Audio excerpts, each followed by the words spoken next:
और चलिए रायपुर से इस वक्त की बड़ी खबर आपको बताते हैं, जहां हिदायतुल्लाह लॉ यूनिवर्सिटी की छात्रा की मौत के मामले में अब एबीवीपी कार्यकर्ताओं ने जमकर हंगामा किया है। छात्रा की संदिग्ध मौत के मामले में लगातार हंगामे होते नजर आ रहे हैं। अब आप देखिए, एबीवीपी के कार्यकर्ता यूनिवर्सिटी के बाहर पहुंचे, यहां पर जोरदार नारेबाजी हुई, जमकर हंगामा हुआ। हिदायतुल्लाह लॉ यूनिवर्सिटी के कुलपति से इस्तीफे की मांग की जा रही है। बता दें कि कल बिहार की उर्वी भारद्वाज की संदिग्ध परिस्थितियों में यहां मौत हुई, जिसके बाद से इस मामले ने अब तूल पकड़ा है। एबीवीपी कार्यकर्ताओं ने आज जमकर प्रदर्शन किया यूनिवर्सिटी के बाहर। तस्वीरें आपको दिखा रहे हैं।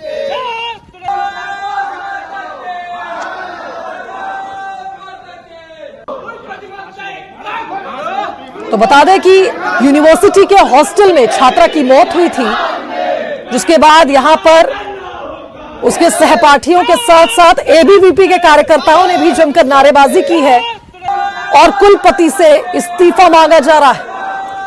यूनिवर्सिटी के बाहर की ये तस्वीरें आप देखिए, यूनिवर्सिटी के गेट पर बैठकर आज जमकर नारेबाजी हुई, हंगामा हुआ। चलिए इस खबर पर संवाददाता युगल हमारे साथ फोन लाइन पर जुड़ गए, उनका रुख कर लेते हैं। युगल, जिस तरह से यहां पर पूरा हंगामा देखने को मिला, विरोध किया गया, क्या इस पर कॉलेज प्रबंधन, यूनिवर्सिटी प्रबंधन की ओर से कोई सफाई दी गई?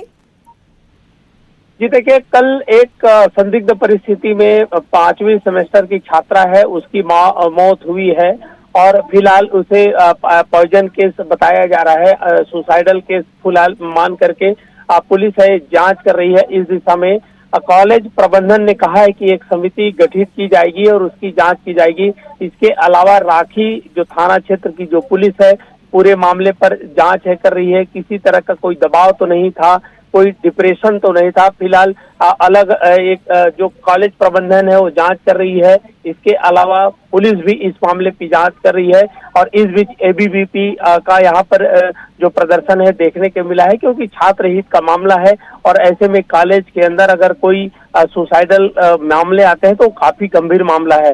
फिलहाल एबीवीपी के जो छात्र संगठन है वहां पर जाकर के हंगामा मचाया है, जमकर नारेबाजी की है और अभी जो हत्या है, आत्महत्या है कि या फिर और कुछ है, इसका पता नहीं चला है। फिलहाल राखी पुलिस है पूरे मामले की जांच कर रही है। जी शुभांगी।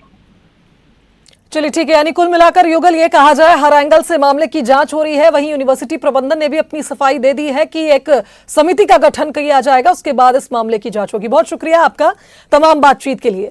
चलिए आगे बढ़ेंगे, इंदौर से बड़ी खबर आपको बताते हैं, जहां मालवा मिल चौराहे पर चक्का जाम किया गया। दरअसल एमवाय अस्पताल पर लापरवाही के आरोप लगाए गए। एक बच्ची की मौत हुई है, जिसके बाद 16 साल की बच्ची का शव रखकर परिजनों ने आज यहां पर चक्का जाम किया है।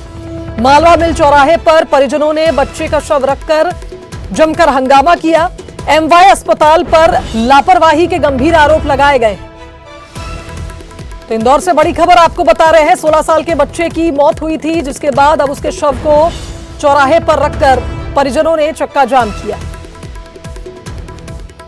भैया क्या पूरा घटनाक्रम रहा है? भैया 5 दिन पहले बच्चे के कान में हल्की सी फुंसी हो गई थी, जिसने बड़ी फुंसी का रूप ले लिया। डॉक्टर बोलते हैं फुंसी गठान बन गई है। तो हमने जो सारी जांच करी, 3 दिन जांच की, बोले इसको एडमिट करना पड़ेगा, इसका ऑपरेशन करना पड़ेगा छोटा सा। बोले 10 मिनट का ऑपरेशन है। मैंने कहा ठीक है, 10 मिनट का ऑपरेशन किया। आज ऑपरेशन हुआ सुबह 11 बजे। बच्चा ऑपरेशन से ड्रेसिंग करा के आया, बेड पे पूरा वार्ड में घुमा फिरा।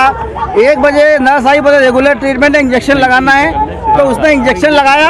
इंजेक्शन लगाने के 2 मिनट बाद फिर वो वार्ड में से आई, बोले मेरे से गलत लग गया। उसकी सीधे डॉक्टर यामिनी गुप्ता को लेके आई वो कि मेरे से गलत इंजेक्शन लग गया है। वो जब तक वो कुछ करती उसके 5 या 7 मिनट के अंदर बच्चे की जान निकल गई। हम लोग अरविंद हॉस्पिटल की टीम ऑफ डॉक्टर से पीएम करा रहे हैं। उसके विरोध स्वरूप कुछ लोगों ने यहाँ पे अपने शमशान की प्रक्रिया को करने का प्रयास किया था, उनको समझाइश दी गई, उनके द्वारा हटा। चलिए इस खबर पर संवाददाता अरुण हमारे साथ फोन लाइन पर जुड़ गए, उनका रुख कर लेते हैं। अरुण, बेहद निंदनीय ये मामला है, कैसे एक गलत इंजेक्शन बच्चे को लगा दिया जाता है, उसकी मौके पर ही मौत हो जाती है, और ये कोई पहली दफा नहीं है जब एमवाय अस्पताल पर इस तरह के आरोप लगे हों। बिल्कुल, देखिए ये जो परिवार था ये रुस्तम के बगीचा का रहने वाला है और 16 साल का ये लड़का था प्रेम कश्यप। इसके कान में एक फुंसी थी जिसके चलते वो गठान एक बन गई थी। और 5 दिन पहले इसको इनके परिजन एमवाय अस्पताल लेकर पहुंचे थे। डॉक्टरों ने इसके ऑपरेशन की इनको सलाह दी थी। बच्चे का ऑपरेशन भी हुआ। ऑपरेशन के बाद वार्ड में नर्स जब इंजेक्शन लगाने गई तो उसके बाद बच्चे की तबीयत बिगड़ गई और कुछ ही देर में उसकी मौत हो गई। मौत कैसे हुई ये तो पोस्टमार्टम रिपोर्ट आने के बाद ही पता लग पाएगा कि मौत का कारण क्या था। लेकिन उसके बाद परिजनों ने पहले एमवाय अस्पताल में हंगामा किए। कल पूरा हंगामा एमवाय अस्पताल में किया गया था, लेकिन जब आज पोस्टमार्टम अरविंदो, क्योंकि इनके परिजन थे, मांग कर रहे थे कि किसी बड़े अस्पताल में इसका पोस्टमार्टम कराया जाए, एमवाय में वो इसका पोस्टमार्टम नहीं कराना चाहते थे, इसलिए उसका पोस्टमार्टम अरविंदो अस्पताल में किया गया। उसके बाद ये लोग जब सब लेकर आए तो मालवा मिल चौराहे पर इन्होंने सब रखकर चक्का जाम कर दिया और जो नर्स और डॉक्टर हैं उन पर एफआईआर दर्ज करने की मांग करने लगे। इसके बाद भारी पुलिस बल वहां पर पहुंचा, बीजेपी के कुछ नेता भी वहां पर पहुंचे और इस परिवार को समझाइश दी और कहा कि जो जिसकी भी लापरवाही होगी, पोस्टमार्टम रिपोर्ट आ जाए, जिसकी भी लापरवाही होगी उस पर कड़ी कार्रवाई की जाएगी। उसके बाद करीब आधे घंटे तक चक्का जाम चलता रहा। उसके बाद ही इस बच्चे का अंतिम संस्कार उनके परिजनों ने किया और फिलहाल चक्का जाम खुल गया और मामला शांत हो गया है। लेकिन बड़ी लापरवाही है, गंभीर लापरवाही है। एमवाय अस्पताल में पहला मामला नहीं है, कई बार एमवाय अस्पताल पर इलाज और लापरवाही के आरोप लग चुके हैं। ऐसे में सख्त कार्रवाई करने की जरूरत है। बिल्कुल सही कहा अरुण आपने, बहुत शुक्रिया आपका तमाम बातचीत के लिए।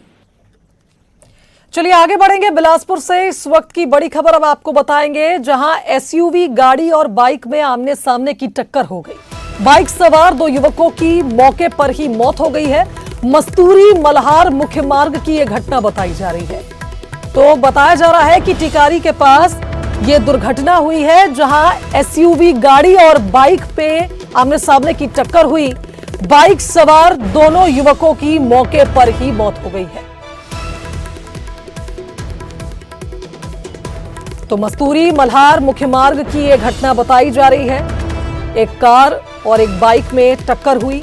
टक्कर काफी ज्यादा जोरदार बताई जा रही है, जिसके चलते मौके पर ही बाइक सवारों की मौत हो गई है।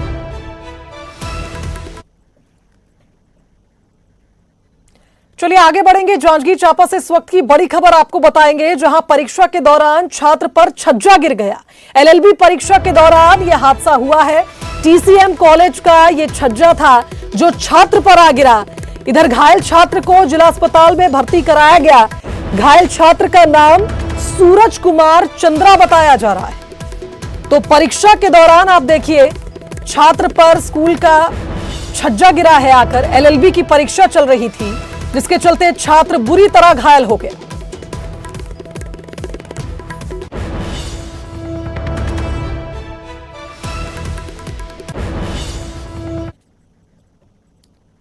चलिए आगे बढ़ेंगे और अब बात करेंगे, जिस तरह से आप देखिए रायपुर से ही खबर मिल रही है। रायपुर से इस वक्त की बड़ी खबर बताएंगे। कांग्रेस चुनाव घोषणा पत्र समिति की बैठक अब खत्म हो चुकी है। समिति के अध्यक्ष मोहम्मद अकबर का बयान सामने आया है। प्रदेश प्रभारी कुमारी शैलजा के साथ कल फिर एक बैठक होगी। ईमेल के जरिए 500 से अधिक सुझाव मिले हैं। फोन, व्हाट्सएप और पीसीसी कार्यालय में भी सुझाव दिए गए हैं। बैठक में जनता से ये सुझाव मिले हैं, जिस पर अब मंथन होगा। समिति के सदस्यों की टीम बनाकर सुझाव के लिए भेजा जाएगा। संभाग, जिला और ब्लॉक स्तर पर समिति के सदस्यों को भेजकर सुझाव लिए जाएंगे।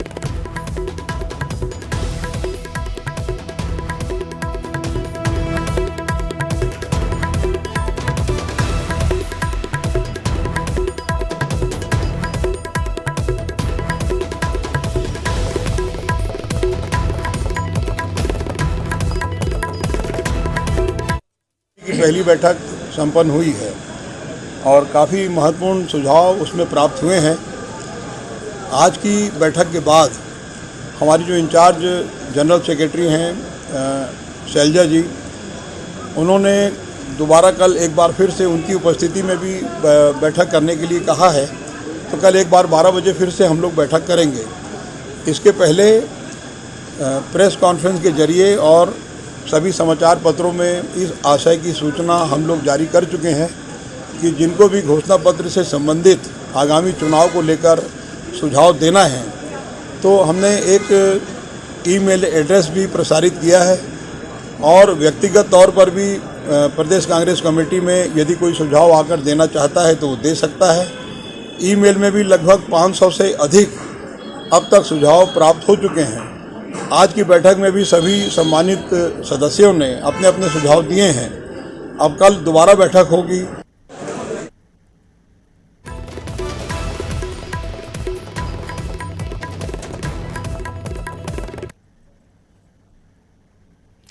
तो देखिए, राज्य सरकार ने कुछ वर्षों पहले आम नागरिकों की सुविधा के लिए 10 सिटी बस जगदलपुर शहर और उसके आसपास के ब्लॉक में चलाने के लिए नगर निगम को भेजी थी।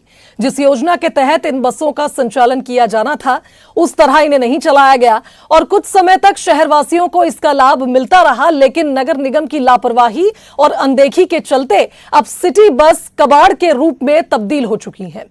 बताया जा रहा है कि इससे शहरवासी अपने आप को ठगा हुआ महसूस कर रहे हैं। कहाँ हैं ये तो ओझल हो गए हैं लोगों की नज़रों से।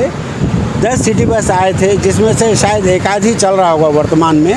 आम नागरिकों की सुविधा के लिए ये योजना लाई गई थी सरकार के द्वारा और कुछ दिनों तक 10 के 10 पूरे यात्री बस चले, सिटी बस। तो उसका लाभ भी लोगों को मिला, क्योंकि अब लोगों की भीड़ बढ़ गई है और कई ऑफिस शहर से दूर भी होने लगे हैं, तो लोग का कम्युनिकेशन अच्छा हो रहा था सिटी बस से। और आज देख रहे हैं कि वो सारे सिटी बस कंडम हो गए हैं। इसका एक कारण है कि सरकार योजना तो बनाती है, लेकिन उसका संचालन सही ढंग से नहीं हो पाता है, जिसके चलते इसका लाभ आम जनता को नहीं मिल पा रहा है। कांग्रेस शासित नगर निगम की जो करनी है वहाँ के जनप्रतिनिधियों की, उसकी सज़ा जगदलपुर शहर वासियों को भोगनी पड़ रही है। और जैसा आपका प्रश्न था शहर में सिटी बस संचालन का, तो लगभग 2.5 करोड़ से अधिक लागत की 10 बसें आई थी शहर में सिटी बस सेवा का संचालन करने के लिए। अभी मौजूदा समय में लगभग 9 बसें जो हैं जिनको सिटी बस के रूप में चलाना था, वो कबाड़ की हालत में पड़ी और इसका पूरा का पूरा दोष कांग्रेस के जो जनप्रतिनिधि नगर निगम में बैठे हैं उनकी अदूरदर्शिता है, उनकी लापरवाही है और जो जनादेश उनको मिला था उसका सही ढंग से पालन नहीं कर रहे हैं, इसलिए ये सिटी बस की सेवा प्रभावित हुई। नागरिकों की सुविधाओं को देखते हुए और उनको आवागमन की सुविधा मिले रियायत दर पर, इस उद्देश्य से हम लोगों ने 10 सिटी बस जगदलपुर नगर निगम के लिए मंगवाया था और उसे श्री प्रियंक बोथरा जी के द्वारा पूरे 10 बस किराए पे लिया गया था। और उसके बाद कोरोना काल के समय उन्होंने आवेदन दिया और सारी बसों को खड़ी कर दिया। आम नागरिकों की सुविधाओं के लिए प्रदेश सरकार ने जगदलपुर नगर निगम को 10 सिटी बस दिया था। कुछ माह चलने बाद जो सिटी बस है वो खड़ी हो गई, कंडम हो गई। आप देख सकते हैं जगदलपुर में जो 10 बस आई थी उसकी क्या हालत है। जो यात्रियों की सुविधाओं के लिए जो ये योजना बना के यहाँ भेजा गया था, ताकि एक ब्लॉक से दूसरे ब्लॉक में जो ग्रामीण है, जो आने जाने वाले ग्रामीण हैं, उनकी सुविधा के लिए सिटी बस भेजा गया था। लेकिन नगर निगम सरकार की लापरवाही का है या फिर अनदेखी का है, जिसके चलते आज 10 सिटी बस में केवल एक सिटी बस का ही संचालन किया जा रहा है और पूरी 9 बसें कंडम हालत में पड़ी हुई है। ये फायर ब्रिगेड का क्षेत्र है। यहाँ पर लगभग पूरी जो सिटी बस जो आई थी वो यहाँ रखी गई है। कारण ये बताया जा रहा है कि इसके जो पार्ट्स है पूरी तरह से खराब हो गए हैं, जिसके चलते आम नागरिकों को जो सुविधा मिलनी चाहिए सिटी बस का वो नहीं मिल पा रही है। आइए मैं दिखा सकता हूं आपको कि सिटी बस जो कंडम स्थिति में पड़ी है उसका क्या हालत है, किस प्रकार जो सामान है वो खराब हो चुके हैं। और ये जो नहीं चलने का कारण, भले निगम सरकार टेंडर करने की बात कर रहा है, लेकिन मुश्किल लग रहा है कि टेंडर हो पाएगा, क्योंकि कंडम जो है स्थिति है बस की काफ़ी ख़राब हो चुकी है। देख सकते हैं आप कि ये जो बस है सिटी बस है, जिस उद्देश्य से सिटी बस को लाया गया था, और ये आप देख सकते हैं ये पूरी तरह कंडम हो चुकी है। यात्रियों को जो सुविधाएं मिलनी चाहिए वो नहीं मिल पा रही है। ऐसे में आप ये कह सकते हैं कि जो प्रदेश सरकार की जो योजना थी, उस योजनाओं को पलीता लगाने के लिए निगम सरकार ने कोई कमी नहीं की है, जिसके चलते जो यात्रियों को सुविधा मिलनी चाहिए वो बिल्कुल नहीं मिल पाई है। 2 करोड़ 60 लाख की लागत से लगभग 10 सिटी बस को जगदलपुर भेजा गया था। कुछ माह चला लेकिन उसके बाद खड़ा हो गया। अब ये देखना होगा कि यात्रियों को जो सुविधाओं के लिए जो सिटी बस आई थी क्या वो दौड़ पाएगी या नहीं। श्रीनिवास नायडू, न्यूज़ 18 जगदलपुर। तो इसी के साथ इस बुलेटिन में फिलहाल इतना ही। दीजिए इजाजत, नमस्कार।